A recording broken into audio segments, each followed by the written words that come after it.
Dialah yang mempunyai kebenaran dan kuasa sampai selama-lamanya. Jadi melalui rema ini, Bapak Ibu sekalian, dalam 10 menit ke depan ini, kalau saya berbicara, biarlah saya berbicara bukan sekedar ide, bukan pula dari sekedar motivational speech, teman-teman. Tapi biarlah saya juga berbicara menyampaikan firman seperti apa yang dikatakan di dalam 1 Petrus 4 ayat 11 ini, Bapak Ibu sekalian. Karena saat-saat ini kita jangan larut kepada dunia, tapi sungguh menyampaikan dan mengetahui bahwa firman Allah itulah yang dapat mengubah kita, membawa kita menjadi serupa dan segambar dengan Dia.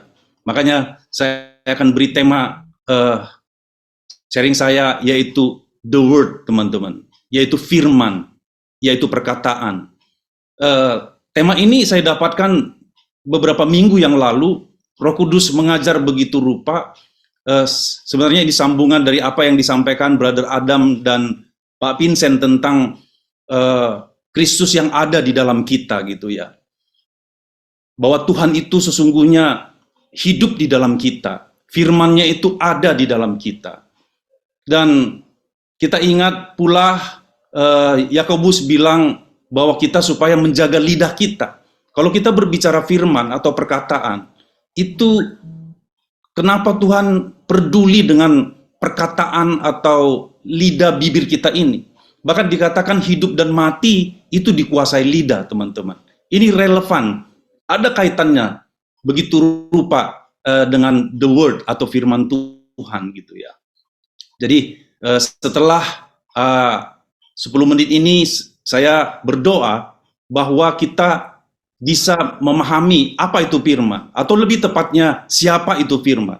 Dan sekaligus kita bisa berhati-hati dengan lidah bibir kita, Bapak Ibu sekalian. Sebab hidup dan mati kita, pelayanan kita sebagai murid, juga itu berbicara tentang lidah bibir kita ini. Ya, telinga seorang murid, lidah seorang murid, Bapak Ibu sekalian. Saya akan coba share screen, teman-teman.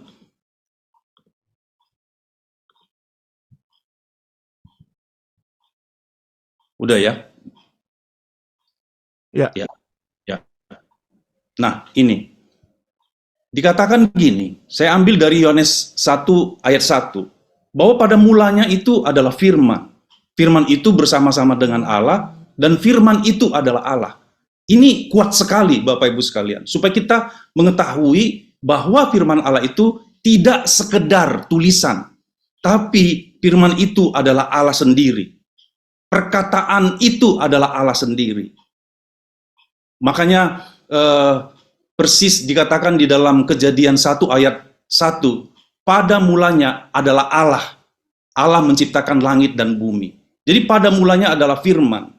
Dan Kristus itu, yang adalah firman itu, sudah ada sejak semula. Dan dia sangat peduli, Bapak Ibu sekalian, dengan perkataan. Dan hanya dengan perkataan inilah dunia ini dijadikan. Pada hari pertama dia menciptakan, jadilah, dia katakan seperti itu. Dan seterusnya, sama dengan kita, Bapak Ibu sekalian. Perkataan kita juga harus mempunyai kuasa. Dan bagaimana supaya perkataan kita ini memiliki kuasa? Kecuali firman Tuhan itu ditaruh di lidah bibir kita, Bapak Ibu sekalian. Jadi bukan sekedar kata-kata. Makanya Yesus bilang, Bapak Ibu, bahwa roh yang memberi hidup, daging sama sekali tidak berguna. Perkataan-perkataan yang kukatakan kepadamu adalah roh dan hidup. Jadi Yesus adalah orang yang pribadi yang integritas. Dia adalah perkataannya. Hatinya, hidupnya adalah sesuai dengan perkataannya. Kalau kita sampai kepada status integritas, bahwa kita yang siapa ada kitanya sama dengan perkataan kita, maka perkataan-perkataan kita adalah juga perkataan-perkataan yang memiliki kuasa.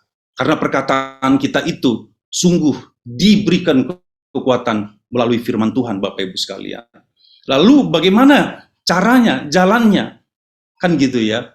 eh, kita harus tahu bahwa firman Allah itu hidup dan kuat dan lebih tajam dari pedang bermata dua manapun.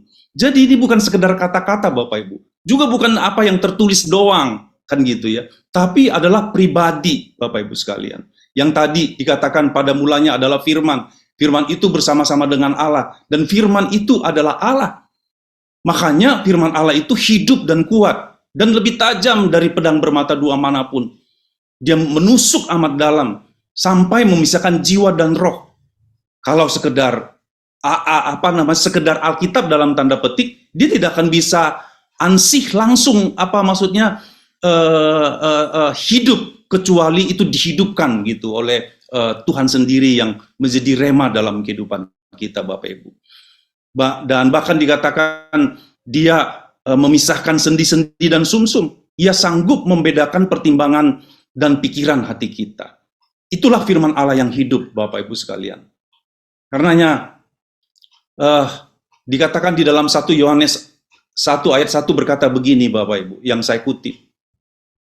Dikatakan bahwa Kristus telah hidup ketika dunia ini mulai ada. Maksudnya itu kitab Kejadian yang saya bacakan tadi. Pada mulanya adalah Allah. Allah menciptakan langit dan bumi. Sama dengan Yohanes 1 ayat 1. Jadi Kristus telah hidup ketika dunia ini mulai ada. Namun saya sendiri telah melihat dia dengan mata kepala sendiri dan mendengar dia berbicara. Saya telah menjamahnya dengan tangan saya sendiri. Dia adalah firman Allah yang hidup. Jadi Kristus itu, yang adalah Allah itu sendiri, adalah firman yang hidup. Karenanya dia adalah berkuasa untuk menciptakan langit dan bumi. Kalaulah kita menjadi pribadi yang sama, dalam arti sama hidup kita ini dengan perkataan kita, wah, saya melihat itulah tujuan mengapa kita dijadikan murid Bapak Ibu sekalian. Adalah supaya apa yang kita pikirkan sama dengan apa yang kita perkatakan. Apa yang ada di dalam hati kita sama dengan apa yang kita bicarakan. Kalau ini match Bapak Ibu sekalian, jadilah kita menjadi orang-orang yang melayani dengan menyampaikan firman. Pelayanan juga adalah menyampaikan firman Tuhan Bapak Ibu sekalian. Kemudian dikatakan di dalam Roma 10 ayat 8 seperti ini. Tetapi apakah katanya? Ini titik 2. Firman itu dekat kepadamu, yakni di dalam mulutmu dan di dalam hatimu. Itulah firman iman yang kami beritakan. Jadi Paulus, murid-murid itu, pada waktu itu belum ada Alkitab yang terkanon, Bapak Ibu sekalian. Tapi sungguh-sungguh mereka tertuju kepada pribadi ini, yang adalah Kristus. Jadi firman itu dekat kepadamu, yakni di dalam mulutmu dan di dalam hatimu. Itulah firman iman yang kami beritakan. Jadi artinya Bapak Ibu sekalian, bagaimana Tuhan supaya menjadikan kita menjadi pemberita-pemberita firman adalah Dia sendiri yang hidup di dalam kita. Makanya dikatakan diingatkan oleh Brother Adam Teja, Bapak Ibu, tentang Kristus di dalam kita. Kristus itu hidup, tinggal, ada di dalam kita. Itulah sama dengan firman iman yang tadi di dalam Roma. Iya kan?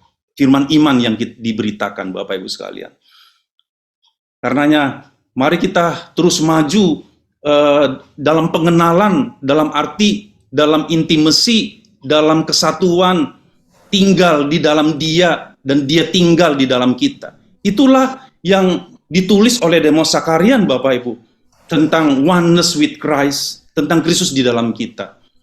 Doakan sekarang saya lagi ada di rumah mama saya lagi kemarin koma, tapi dengan perkataan, dan mama saya sudah sadar, dan ya biarlah menerima kesembuhan yang luar biasa. Tuhan Yesus memberkati kita semua Bapak Ibu.